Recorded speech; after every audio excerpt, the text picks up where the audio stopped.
Ang bilis ng panahon. It's July 5 na, mga kapatid, kapamilya at kababayan. Yan. Okay, so nanalangin ka na ba? At syempre, kailangan unahin ang Panginoon. Napakasalimuot sa labas, sobrang init, sobrang grabe yung pulang hangin, yung mainit, malagkit-lagkit sa katawan, but it's okay. So, now nasa loob tayo. Yan. So, God bless and keep on praying. The Lord is with you. So, manalangin po tayo. Dakilang Diyos, salamat po sa oras na ito. Salamat sa umagang kay ganda. Salamat, Panginoon, sa pagpapala mo, sa kabutihan mo. Ingatan mo, Panginoon, ang nakikinig sa oras na ito. Ano man ang kanilang problema, O Lord, ano man ang kanilang dalangin, sagutin mo ito in your perfect time, O Lord. At patuloy kang gumalaw sa kanila. Maghari ka at ikaw ang Diyos na buhay, Panginoon.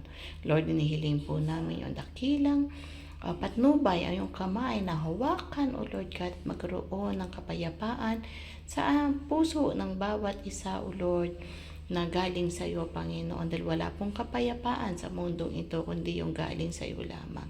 Bigyan mo na maraming faith, maraming tiwala ang bawat isa na makinig sa iyo, O Lord God, at sumunod sa iyo, Panginoon. At Lord, yung mga may sakit, pagalingin mo. At ganoon din yung mga may kaarawan sa month of July. Bless mo po sila.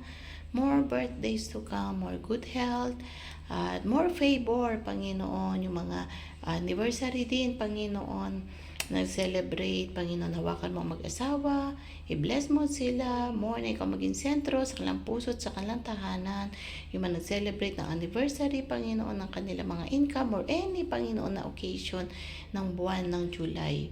Pagpalain mo at ikaw ang manguna, Panginoon, sa kanilang buhay, O Lord God. Patuloy kami nanalangin, patuloy na ikaw ang Diyos, patuloy na dinudulog po namin sila sa iyo at ikaw po, Panginoon, ang gumalaw. Marami pong salamat at patuloy, Panginoon, na anuman ang mga prayer request nila, granted it.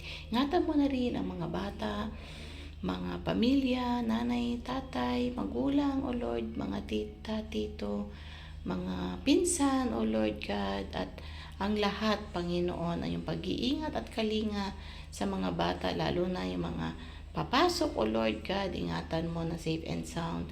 At dito naman sa Middle East, sa mga ibang bansa, na ito ay summer break nila, ingatan mo dahil sobrang init, Panginoon, ang yung patnubay at gabay sa kanilang mga pangangatawan upang sila ay maging malakas at malusog, O Lord God. Salamat, Panginoon, napakabuti mo, napakatapat mo, dakilang Diyos. Maraming pong salamat, O Lord God. Patuloy kaming nananalangin, patuloy kaming tumutulog sa iyo, at patuloy kami, O Lord, na naglilingkod, O Lord God. Salamat, Panginoon, ingatan mo ang bawat isa, bigyan mo ng kalakasan. Muli ito po amin nihiling sa matamis na pangalan po ni Jesus. Amen and amen and amen. So, ikaw ay nanalangin, ikaw ay talagang tumugon, at tandaan mo, prayer is a powerful and effective. So, bye for now.